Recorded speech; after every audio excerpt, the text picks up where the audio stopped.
Kami nagbabalik po dito sa Kaitana in Action, face to face. Narito po ang nagrereklamo si Erwin. Narito naman po ang kanyang kapatid na kanyang inirereklamo, si Jeffrey. Ate Pia, Kuya Alan, si Jeffrey at si Erwin. Jeffrey, no? Ginamit mo atang word, doon ka lang nakakalimot. Ano yung mga pains mo? Ano yung hurt mo kaya gusto mong makalimot? Minsan yung anak ko, uwi lang pag gusto, pag ayaw. Doon, pinapakailan mo ko ngayon, di na. Para nasanay na ako na kung kailan lang sila uwi. Dati talagang nag-away pa ako ng magulang kasi wala raw pakialam. Kasi lalaki ko, hindi ko pinapakita na nag-aalala ako. Pero hindi nila alam, umiikot din ako. Akala nila wala akong pakialam sa anak ko. Parang ako lang kasi mag-isa. Kaya parang nasanay na ako na, sige, ako na lang. Sorry, kailangan ko lang tanungin para maintindihan ko talaga sitwasyon mo. So, ang anak mo, 6. 5 na lang ba? Patay na ako kasi isa. Ilang taon nung namatay yung isa? Magpi-15 no. So sorry for that.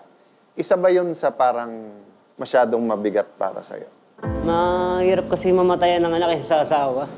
Yun, so yung asawa at yung anak mo, pag may ganong kasakit, hindi ko rin ma-imagine. Let me ask you directly this question. Tingin mo ba, alam mo pa rin kung paanong maging tatay sa kanila? Gusto ko pa rin. Kaya lang, bisa pag nagsasalita na kasi, umiiwas na yung mga anak ko. Pero pag sinabi mo kasi, halimbawa sa susunod na araw na, anak, ayokong may mangyari sa inyo. Yung sinabi mo kanina, baka magkatotoo din yun. Pero alam mong may sugat na yun. Tatay kita, naisip mo yun, na sana mamatay na lang kami. So, kuha mo rin naman, Jeff, na may sugat yun. Tatawid ako sa iyo, Erwin, na kahit tama kayo, pag nasasabi nyo rin kay Jeff yun, nakita mo, Apo.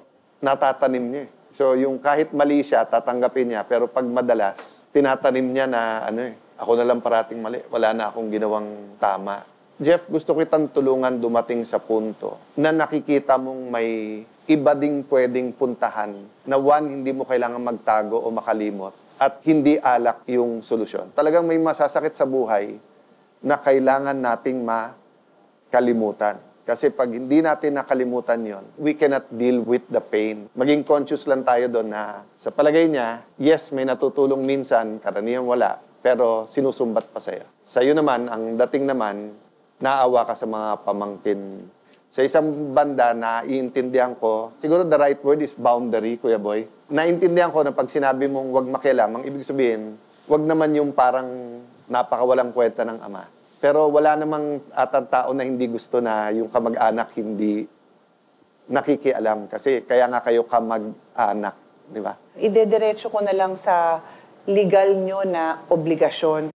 Klaro kasi yung batas natin na, Jeffrey, ikaw ay may obligasyon sa mga anak mo na alagaan sila. Kahit anong sama ng loob mo sa mundo, kahit anong lungkot mo na nawalan ka ng asawa, nawalan ka ng anak, kanya-kanya tayong bit-bit na problema. Pero yung pagiging tatay o nanay natin, pasan na natin yung buong buhay natin.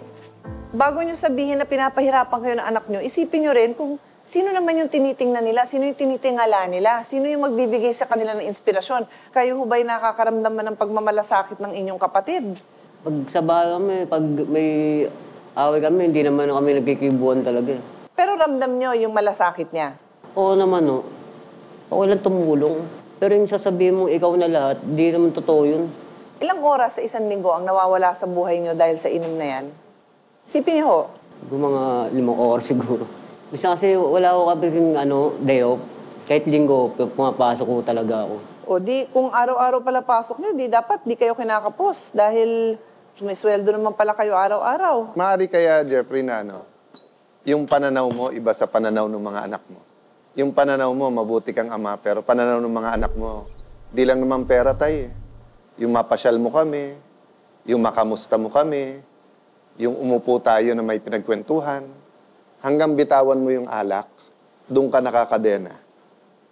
Hindi mo madidiscover yung ibang pwede mong gawin kasama mga anak mo.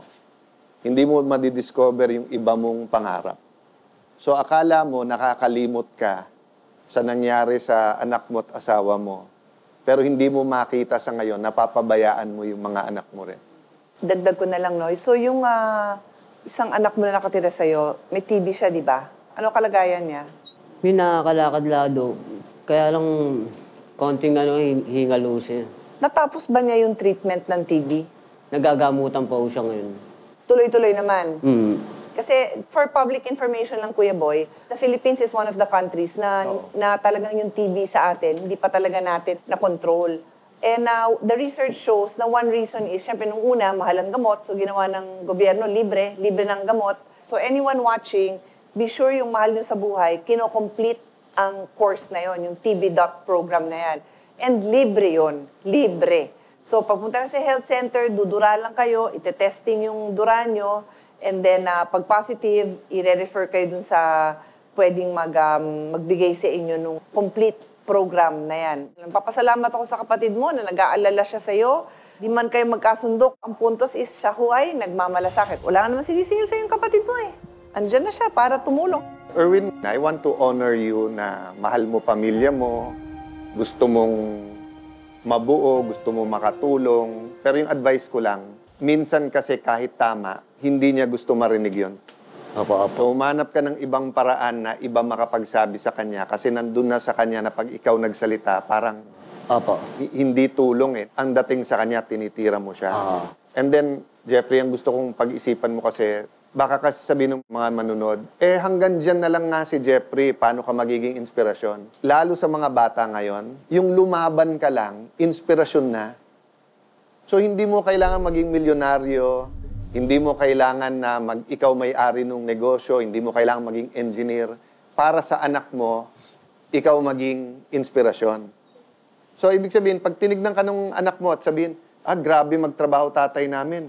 O tatay namin, kahit walang-wala, may kakainin kami. Inspirasyon na yun eh.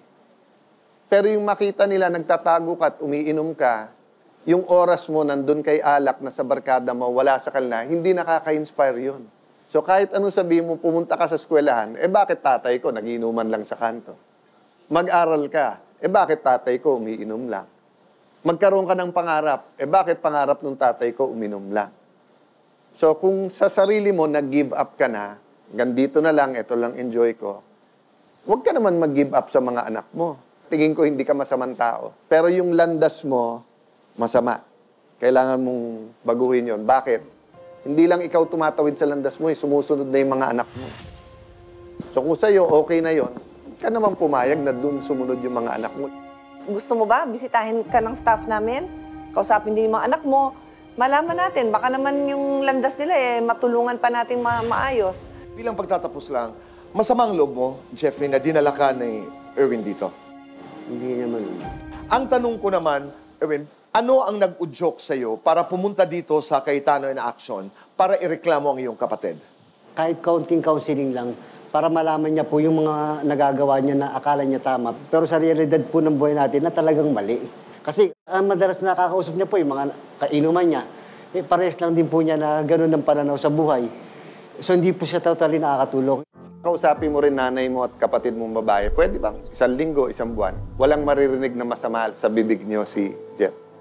Baka pwede kayong magkamayang bago umalis kasi nga, ang feeling ng kapatid mo, wala siyang kasama eh.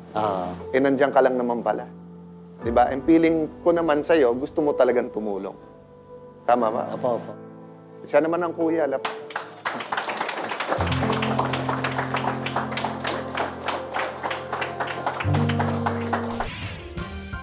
Nagkaroon ng pagkakataon ng magkapatid na sina Erwin at Jeffrey na mag-usap ng masinsinan sa isang hapunang hinandog ng Cayetano in Action with Boy Abunda para sa kanila. Naipamili rin sila ng programa ng mga groceries na iuuwi nila sa kanilang pamilya. Ayoko naman siya makita sa ganung sitwasyon na araw-araw na lungusa sa alak. Ayoko naman po siya makita na ganun. Ngayon medyo okay na po. Hindi na naman po siya totally nag-iinom. Yun ang maganda sa ngayon, sa nangyari.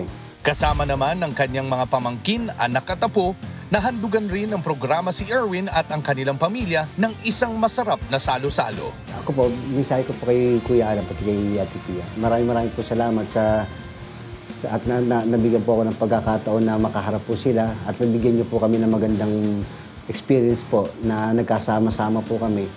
Ito, pagkakataon po ito na kahit papano na magkaroon kami ng bonding. Samantala, minabuti ng CIA with BA na sorpresang bisitahin si Jeremy kasama si Doktora Vivian Eustachio para suriin ang kanyang kalagayan. Parang sa sitwasyon niya, parang nahihirapan pa siyang huminga. Parang konting kilos niya, parang hirap siyang huminga. Yun lang yung kondisyon niya, ang hindi maganda. Nung ini-interview ko siya, regarding dun sa gamutan niya, nasagot niya kasi noon nakakalimutan niya. Kaya ang sinabi ko sa kanya, dapat religiously iinumin niya yon. Hangad ng CIA with BA ang agad na paggaling ni Jeremy at tuloy-tuloy na kapayapaan sa loob ng tahanan ng magkapatid na Erwin at Jeffrey. Masaya po ako na hindi ko po akalain na sa isang message ko lang po dun sa page nyo, nabigyan na agad ako ng pagkakataon na i-ano agad yung problema namin.